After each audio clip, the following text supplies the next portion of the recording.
What's going on, guys? The Comics Kid 2099 here. Welcome to day 261 of the 365-day graphic novel review challenge. Today, I want to talk to you about another volume of Dragon Ball. This is volume 7.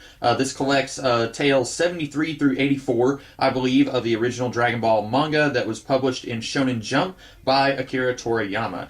This continues Goku's quest to find the 4-star Dragon Ball that scattered after Pilaf had gathered all 7 Dragon Balls and Oolong made a wish, and that was several volumes ago. Goku is now trying to find the Dragon Ball that belonged to his grandfather, and as has been happening for the last few volumes, the Red Ribbon Army has also been looking for the Dragon Balls, and their leader, Commander Red or Captain Red or something like that, he is wanting to gather them to make some kind of wish. And I mentioned a few videos ago that I remembered reading some of these volumes that I did not own, because for the longest time I only owned the first 4 volumes, and then I was able to find the next 4 volumes, but I remembered reading stuff from these a long time ago, and I believe I must have read them at my local library. This volume has, at one point, Krillin, Bulma, and Goku are in a cave underground, and then there's this hallway with these little spots on the ground, and if you touch one of the spots, then a spear comes out of the wall and stabs into the other wall, kind of like Indiana Jones, sort of. And I remember reading that scene very distinctly,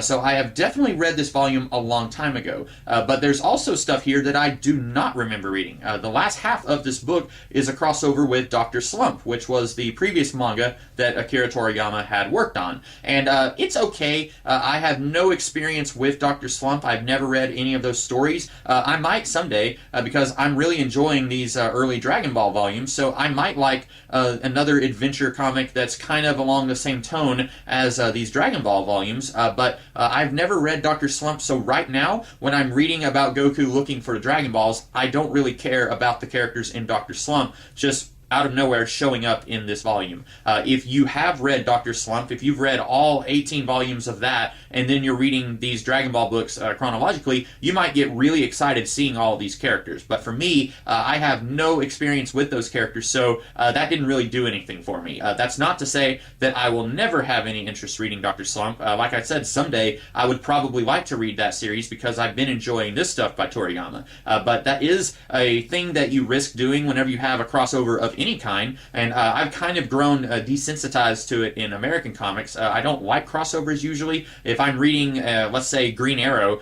for example, and I'm really enjoying Green Arrow, and then there's a crossover with a series that I don't read or don't care about, like, I don't know, The Outsiders or something like that. If I'm not reading The Outsiders, then I don't care about The Outsiders, and I don't want to see them showing up in a comic book that I do care about. And that's the same thing that's going on here. It's not quite as bad here because it's not telling you to go read chapter 82 of Dr. Slump and then come back for chapter 70 of Dragon Ball. It's not telling you to do that, so it's not quite as bad as some crossovers that you will see, but it still takes me out of the story a little bit to see these characters who I am not familiar with. Some of them literally just show up to remind you, hey, I was a character in Dr. Slump, but I'm not really doing anything important here. There's only a few characters from the original Dr. Slump series that actually do something in this crossover here. But overall, I like this book. I am enjoying that Toriyama is really taking his time with this Dragon Ball quest. I think that he has realized that if he wants this series to keep going, he is going to have to slow down, because the first 2 volumes, that was the first quest for the Dragon Balls, and it ended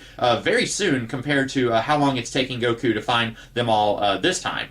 So I think that he is realizing, or realized quite a while back, that he was going to have to slow down this next hunt for the Dragon Balls, and he's going to have to add stuff in there to kind of pad this out a little bit. And I imagine that's why he threw the Dr. Slump characters into this volume. That's also why he threw in the pirate treasure from the previous volume. That kind of killed a little bit of time there. But overall, I don't mind that he has decompressed this hunt for the Dragon Balls so much, because I'm enjoying each volume. Even though Goku is only getting roughly 1 ball per volume, I'm still enjoying what he's doing along the way. It's kind of like the phrase, enjoy the ride, don't just wish that you were at your destination. Go ahead and just slow down and enjoy getting there. And I'm enjoying getting there, so I'm liking this quite a bit. So those are my thoughts on Dragon Ball Volume 7. I hope that you guys liked this video, and if you did, be sure to like, share, comment, and subscribe, and I will be back tomorrow with a different video. In the meantime, you guys have a great rest of the day. Catch you later.